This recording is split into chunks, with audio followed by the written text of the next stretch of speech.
अगर आप भी पूरी रात एसी चलाकर सोते हैं तो ये वीडियो आपको पूरी देखनी चाहिए। दिल्ली के विवेक विहार में सुबह 4 बजे संभावित एसी ब्लास्ट की वजह से लगी आग ने पूरे 4 मंजिला मकान को निगल लिया। नतीजा 9 लोगों की मौत, जिनमें 1 साल का मासूम बच्चा भी शामिल था। आग दूसरी मंजिल से शुरू होकर तीसरी और चौथी मंजिल तक फैल गई। 14 फायर टेंडर पहुंचे, लेकिन तब तक बहुत कुछ खत्म हो चुका था। हर साल गर्मी आते ही ऐसे मामले बढ़ जाते हैं। सोते हुए लोग एसी ब्लास्ट की चपेट में आ जाते हैं। लेकिन सवाल यह है, एसी फटता क्यों है और सबसे अहम, इसे रोका कैसे जा सकता है। तो चलिए आज आपको बताते हैं कि एसी को फटने से कैसे रोकें, साथ ही कमरा ज्यादा वक्त तक कैसे ठंडा रखें।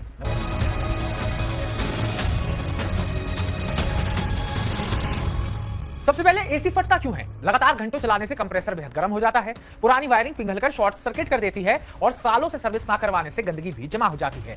प्रेशर बढ़ता है। कमरे के साइज से छोटा या गलत टन का एसी लगाना भी बहुत नुकसानदायक साबित हो सकता है। अब वो 5 आसान और प्रभावी तरीके जिनसे आप गर्मी में अपना एसी फटने से बचा सकते हैं और कमरा लंबे समय तक ठंडा भी रख सकते हैं। सबसे पहला, एसी को लगातार मत चलाइए, ब्रेक दीजिए। पूरा दिन एसी ऑन रखना सबसे बड़ा खतरा है। हर 4-5 घंटे में कम से कम 30 से 45 मिनट का ब्रेक दें। इससे कंप्रेसर ठंडा होता है और ब्लास्ट का खतरा कम हो जाता है। दूसरा, सही टन का एसी चुने। 10 बाय 10 फीट के कमरे में 1 टन का एसी काफी है। अगर एसी छोटा है तो कंप्रेसर पूरी रात लोड लेकर चलता है, वो जल्दी खराब हो सकता है या फट भी सकता है। सही साइज का एसी कम दबाव में काम करता है और लंबी उम्र पाता है। तीसरा और सबसे इंपॉर्टेंट, रेगुलर सर्विस करवाएं। हर 6 महीने में एसी की सर्विस जरूर कराएं। गंदे फिल्टर और कोइल्स कंप्रेसर पर एक्स्ट्रा बोझ डालते हैं। साफ एसी ना सिर्फ ठंडक देता है बल्कि फटने का खतरा भी बहुत कम हो जाता है। चौथा, 22 से 24 डिग्री पर एसी का टेंपरेचर रखें, उससे नीचे ना लेकर जाएं। कई लोग 16 से 18 डिग्री पर एसी चलाते हैं, ये गलती है। इससे बिजली का बिल बढ़ता है और कंप्रेसर पर दबाव आता है। 22 से 24 डिग्री सबसे सही और सुरक्षित टेंपरेचर है। पांचवा, एसी पंखे के साथ यूज करें, जो एक कमाल का कॉम्बिनेशन है। एसी चालू होने पर हल्की स्पीड में छत का पंखा भी चला दें। ठंडी हवा पूरे कमरे में घूमेगी, कमरा जल्दी ठंडा होगा